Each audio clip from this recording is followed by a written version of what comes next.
If you could only give one piece of advice to pre-meds, what would it be? Is this thing still working?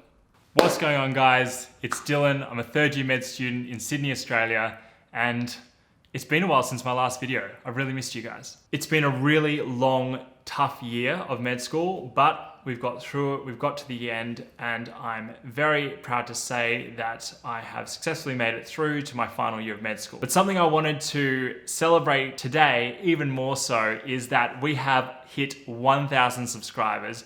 In fact, it's been so long since I posted a video that we've actually hit over 1,400 subscribers. To celebrate this momentous occasion, I've actually done something super corny, but something that I walk past every day and cherish very much, which I'm going to grab for you.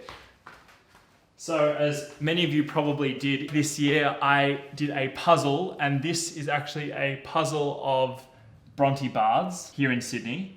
And the reason that I got this puzzle in particular was because when I started med school, I went to this pool and I was swimming in it, and I thought about my journey to med school and thought that there would be lots of people that could probably benefit, whether that's just through inspiration, motivation, or actual tips.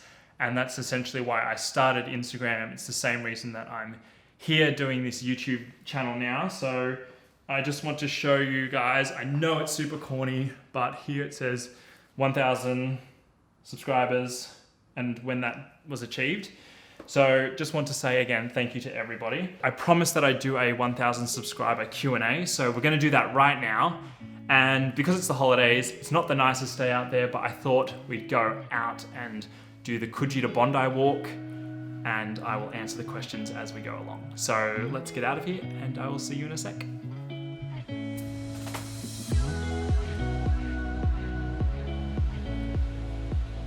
Alright guys, so we're at beautiful Coogee here. This is probably one of my favourite beaches in Sydney. So let's get straight into the questions. If you could only give one piece of advice to pre-meds, what would it be? So this is actually advice that I got given by quite a few people, including doctors, when I was trying to get into medical school and I'd failed a couple of times. And the advice was just to enjoy the present moment. And I've heard this over and over again now, even as I'm moving through medical school, just to enjoy medical school for what it is, to really embrace the moment and to focus on that task at hand. So if you're a pre-med, if you're currently at university, focus on your current studies, work on your grades and focus on that. I know you asked for one piece of advice, but I'm going to give you a second one, and that second piece of advice is to not revolve your entire year, your life around getting into medical school. And that's really hard to do when you're a pre-med, because as a pre-med, by definition, your goal is to get into medicine, and everything before that kind of seems like it's just a stepping stone to get into medical school. But a lot of the things that I did before I got into medical school were things that I thoroughly enjoyed in and of themselves. So I was working in a hospital and I was doing that, and yes, it helped me to add something to my portfolio, but it also was something that I woke up for in the morning, something that I really enjoyed doing.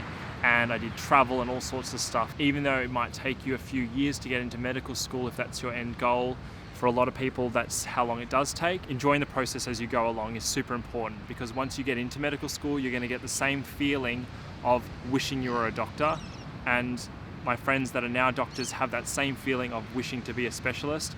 These feelings don't end, and it's important to enjoy your life right here, right now. So do things that you enjoy currently and just try to build from there, and you will get there in the end. Do you feel like working in the hospital before med school was really helpful? I think it was super helpful. In fact, I don't know if I would have got into medical school if I hadn't worked in a hospital prior. I think my motivation would have fizzled out after sitting the Gamsat a few times and not getting in. But it was the experiences that I'd had in the hospital that really got me to sit down and study for long hours for that exam. The Gamsat doesn't reflect what you study in medical school. I was seeing the day-to-day life of a doctor, of a nurse, all these other specialties, and just loving that environment.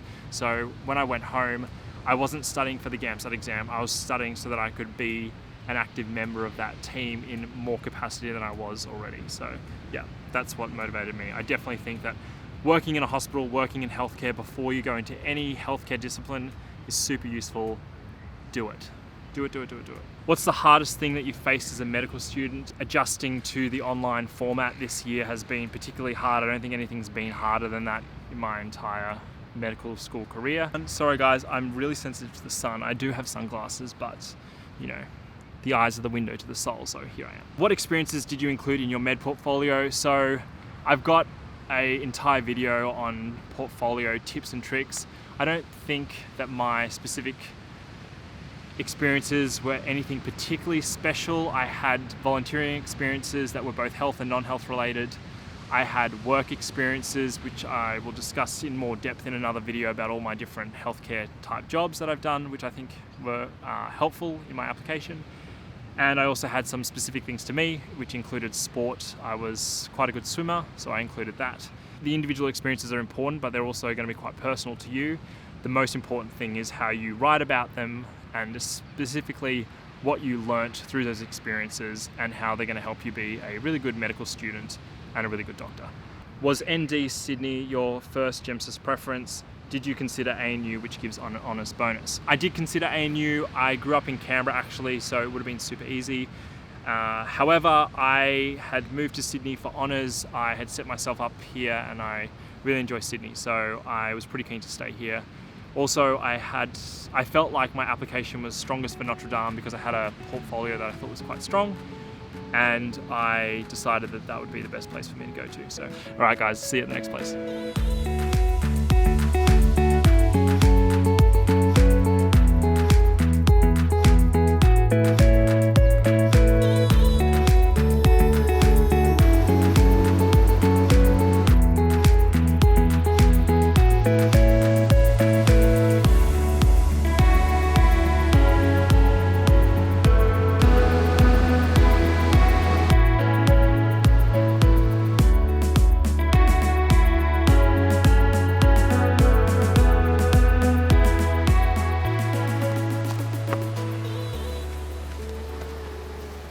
So I've done an undergrad physio. How do I go about studying for Gamsat content-wise? So this is a really good question, and I think there is a bit of a misconception that because you've done a science degree, I did a med sci degree, that you're automatically going to be very good at the Gamsat, and that's just not the case.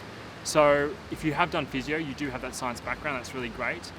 I would probably recommend that what you want to do is firstly get the ACER materials, then scour the internet for free resources, and if you've done all that, then you can start looking at third parties for resources that'll help you in that next step. I made a Gamsat video that goes through a few of these things, so if you'd like to check that out, I'll put that link up above. What specialties are you most interested in? So at the moment, I've got 2, anesthetics, which I haven't done yet, and the second one is pediatrics, which I did for my last rotation. So not quite sure. I think that's the way that I'm leading at the moment though. The next question I have is, how do you manage your time between Instagram, YouTube and your studies? And the truth is, it actually is really difficult. And as you can tell by my last post on YouTube being months ago, sometimes I don't always get it right and I find balancing quite difficult, but typically I just try to prioritize as best as I can in the moment and what's coming up. So I've had the end of this year became quite difficult to post because I was doing a lot of uni work. I had quite intense rotations to finish off with, and that being psychiatry, obstetrics and gynecology, and also pediatrics. They were quite time intensive. I was spending a lot of time at hospital. I was coming home and studying, so I had less and less time to do things on social media, but I always try to do my best and always try to improve. And I think that's the essence of most things. So prioritizing when needed. What is the most challenging thing about medicine? Also, is it hard? And I think I'll answer this in the next one.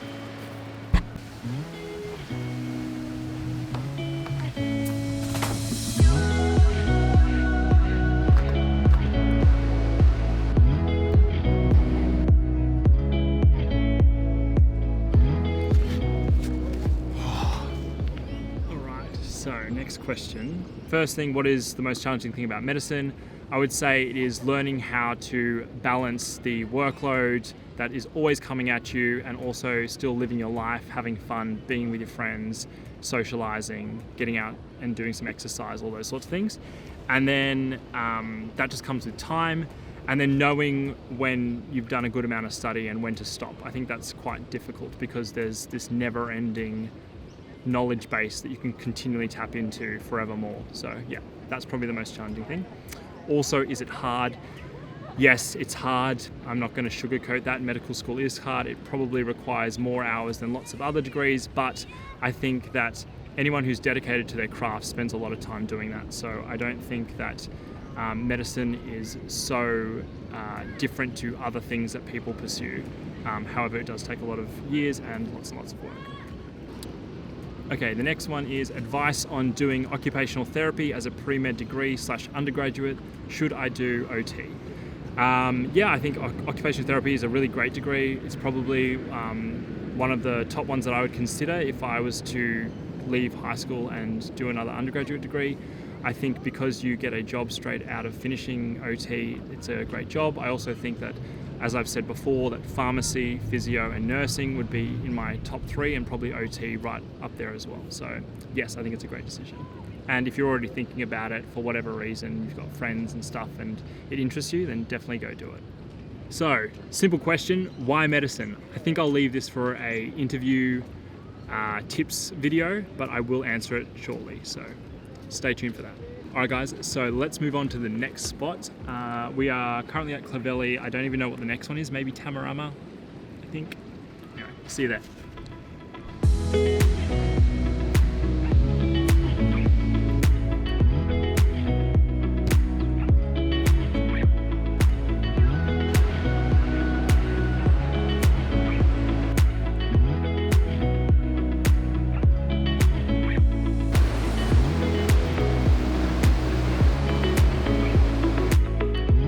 Okay, so just arrived at the spot where I actually decided to start this YouTube channel. So it is Bronte Bards just there. Alright, so I know that wasn't the best shot of Bronte Bards, but if you want to see a really cool aerial, I'll show it to you in 3, 2, 1. The moment you realized med was the right choice. So this happened pretty much as soon as I started working at a hospital. My first job in a hospital was actually in medical records, and after a couple of months I managed to get a job or transferred to the wards as a ward clerk or a receptionist that works in the wards, and it was there that I got to meet lots of the nurses and doctors, and that pretty much sealed the deal. I was already studying for the Gamsat, and when I saw what they were doing day to day, I knew that's what I wanted to do. So that is the moment. How much time do you really have outside of med and study for hobbies? I would say it fluctuates. During exam time, not very much time. Probably have enough time to do maybe an hour of exercise a day and maybe spend about an hour or 2 doing something else. And the rest of the time you're probably studying. You're probably racking up about 10 to 12 hours of study a day in that last, I would say for me it's a month. For some people it's the last couple of weeks. For other people it's maybe a little bit longer. But I would say I study pretty damn hard for the last month before exams. During the year, I would say it's the same as a full-time job, so roughly about 8 hours a day, and maybe you do an extra couple of hours of study here and there depending on what your demands are, whether or not you have a presentation due the next day. It all varies, but yeah, I'd say if you plan for sort of a full-time job, that's probably about right in terms of how much you're spending both in the hospital and studying at home. So maybe 40 to 50 hours a week, I'd say. If not medicine, what else would you have pursued? Definitely something in healthcare. It would have been physio, although I didn't get into physio when I applied. A couple of years before I tried to get into med, I tried to get into physio as a master's and I wasn't successful.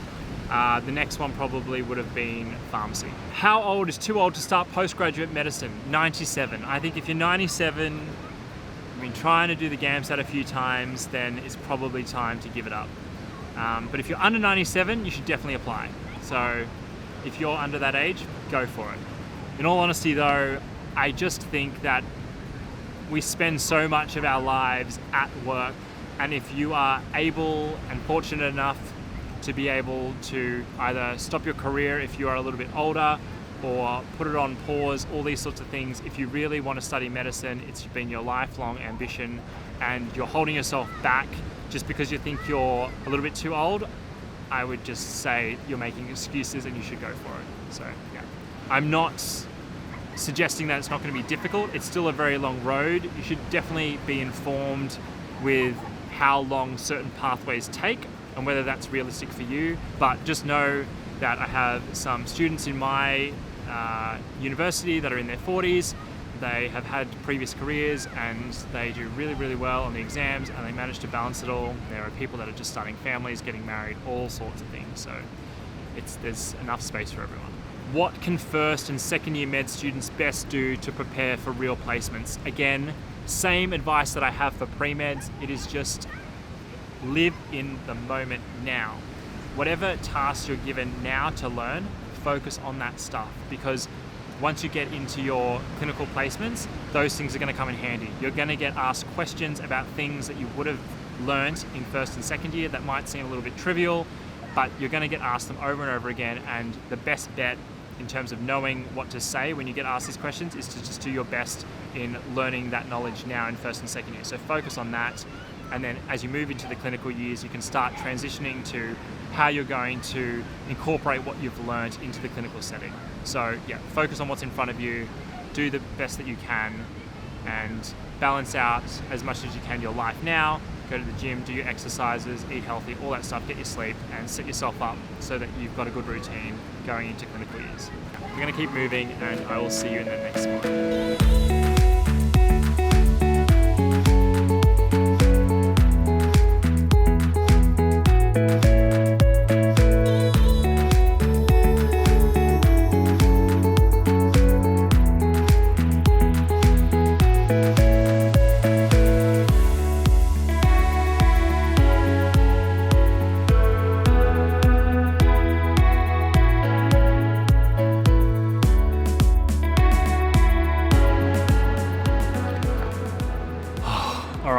So, as you can see, beautiful sunset happening in the background, and we're not quite at Bondi, but I think I'm going to finish up the last few questions here, and then I'll just show you a beautiful picture of Bondi once we get there. So, managing friendships, relationships during stressful study periods, I think it is super important to schedule in some time to reach out to someone that's close to you, whether that's your family, your friends, make a phone call, chat to them for even just 10 minutes. This definitely helped me getting through my exams this year. It's helped me get through medicine, and it's nice to discuss things outside of medicine. It's nice to discuss medicine with someone who's not in medicine. You'll appreciate that more once you're studying, but yeah, definitely do that. The next one is, how do you study content and test your knowledge and stay focused in pre-med years? So the best way to do this, in my opinion, is to do as many practice exams and questions that you can get your hands on.